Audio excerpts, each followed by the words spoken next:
Welcome, ladies and gentlemen, to your magical moon message. What does y'all? It's not sunny on Sunday, which is cool. It's not hot. It's not.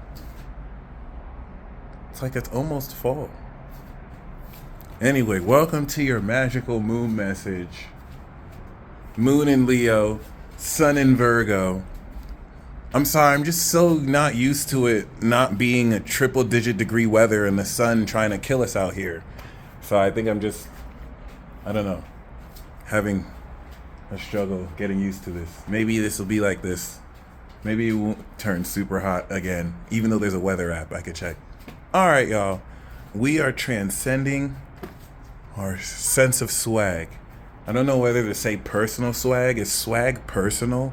Or swag just like an essence people can tap into? We're gonna find it out. When I mean swagger, I do mean swag. When I mean swag, I do mean swagger. So like, if you thought you had swag before this, you were mistaken. You probably did have swag before this. Swag, swag, swag. But the swagger you are stepping into pales into comparison to the swag that you are leaving behind. And it is up to you to release your old sense of swag because you cannot take it with you where you're going.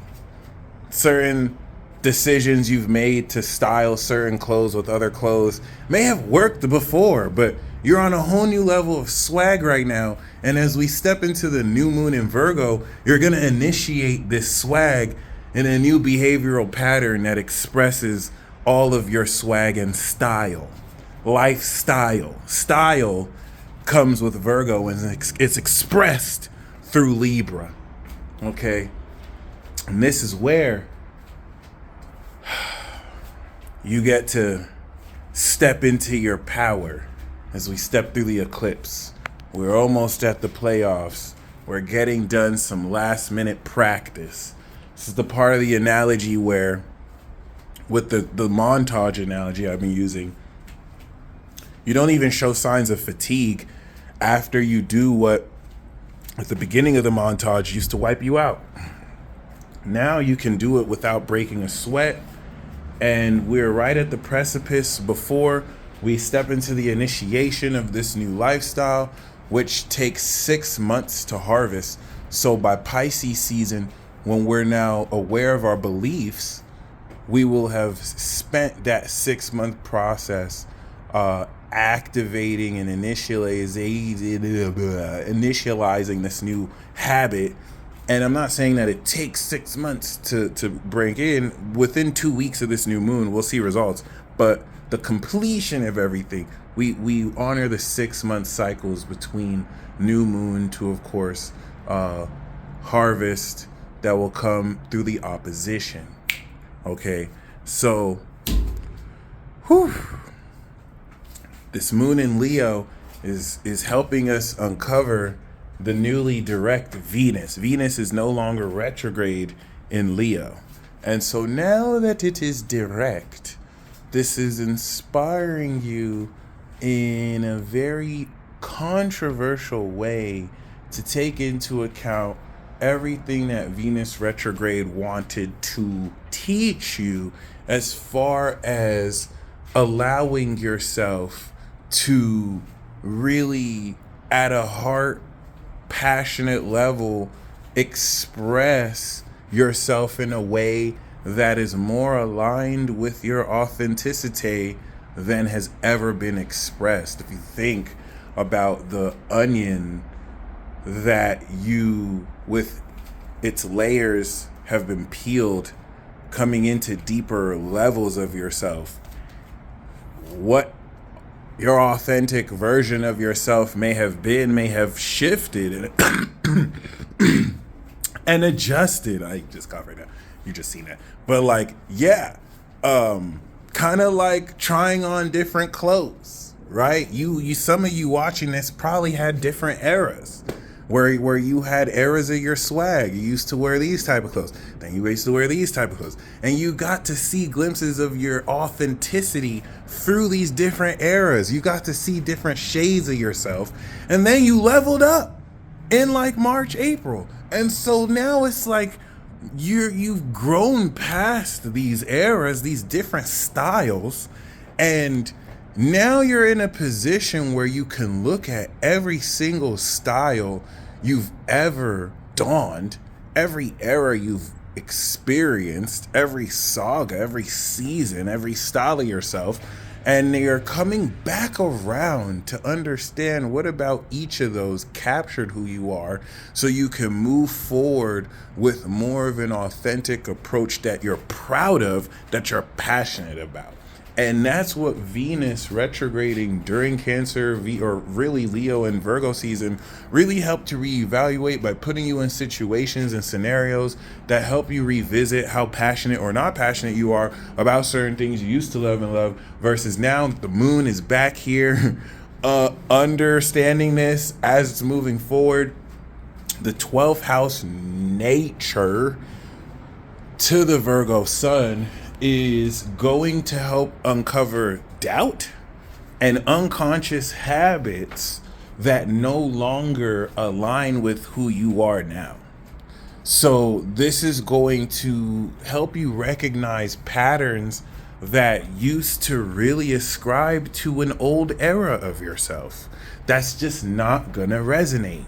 And this is where, with the faith of a one-on-one, y'all did not give me the faith of a one-on-one. No, recipes. With the faith of, which actually was not a joke. Like, it's so crazy how that ties in. But like, with the faith of the balsamic phase, that dead space or that dark space before the new moon kicks in is calling for you to have faith, because you're releasing old patterns. You're going to activate the new patterns, the new moon. So that space in between releasing and acting is this very just weird feeling every balsamic phase, where it's like, I don't fuck with this anymore. This just doesn't resonate with me anymore because it's obsolete to you now.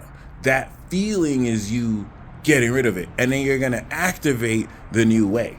But see, here's the thing. This isn't just a new moon in Virgo. This is a final plot twist that's going to set up the major final plot twist: Jupiter Gemini, Neptune Pisces, and then the Sun Virgo transit. We're going to have a major mutable T-square. And I mean, it's something to keep in mind when you think about the heel turn and the, plot twist of people showing their true colors, or, things starting to really take shape as they've been hiding in the shadows or hiding behind false narratives.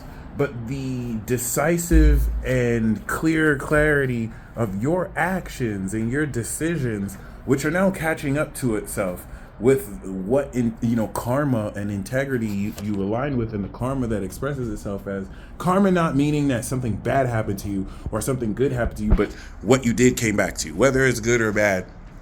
This integration is bringing very, very, very, very, very, very, very, very, very, very, very, very, very, very, very, very, very, very unconventionally, in a hyper accelerated quality, every single supernatural ability that you didn't even really even know you had, because you didn't really even ever have the social context to understand it, quite literally, until now. Then this is the astrological, genius or wonder of math, that if you actually think about it, you've been in this situation millions or plenty of times before. But what makes this situation unique is that you never had the situational context to ever even consider that what's about to happen to you over the next 48 hours was even possible. This is like recognizing that your entire life you had a treasure chest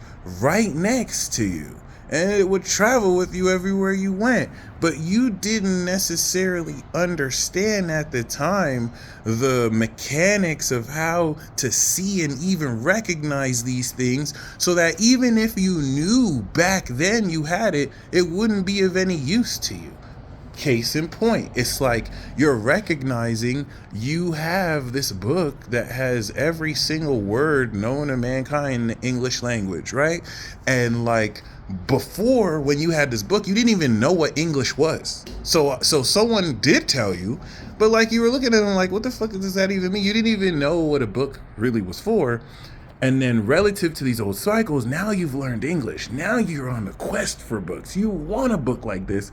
And now you're going to realize, oh yeah, you've been had that book, by the way. And now you know how to read.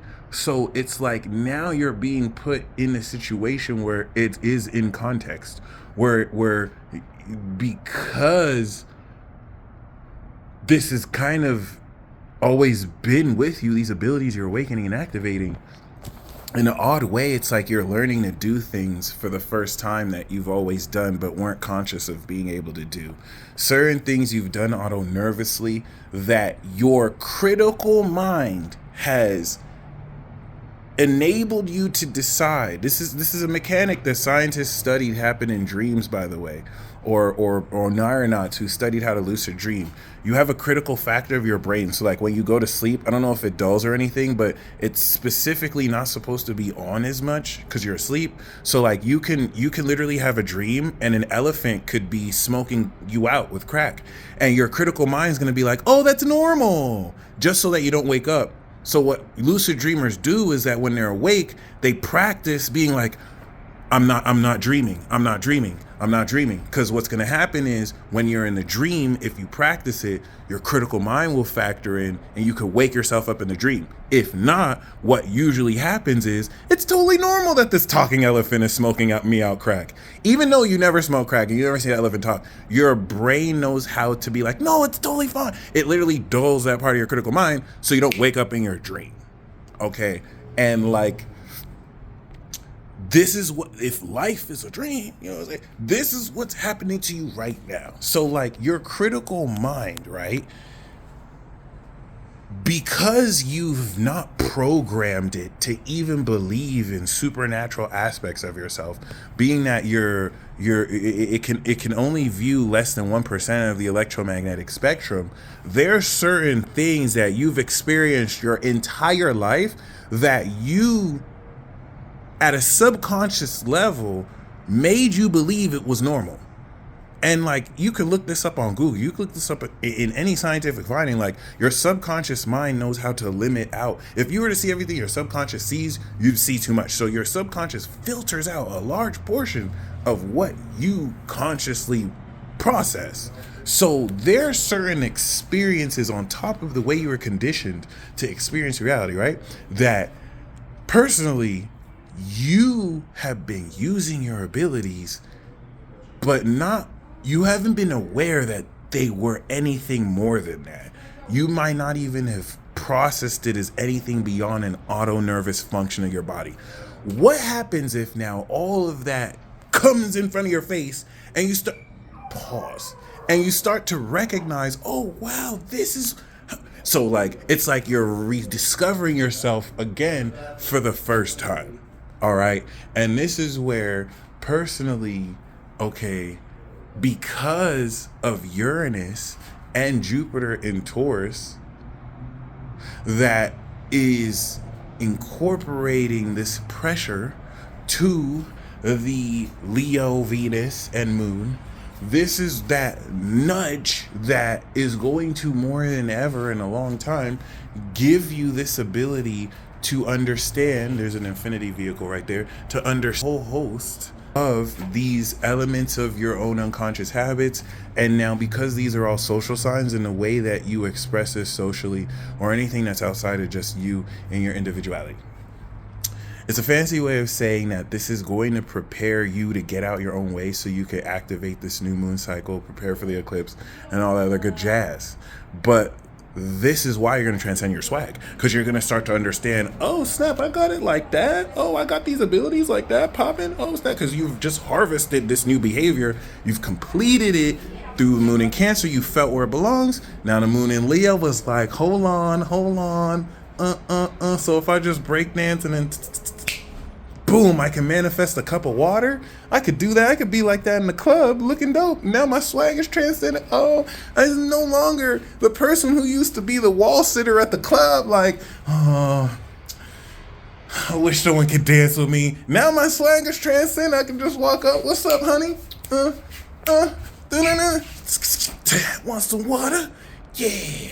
And even though that might actually be more embarrassing, I don't know that. I feel swaggy, and now they like that. They drinking water. Cool. Y'all stay blessed. Godspeed. I hope you enjoy this transit. Peace.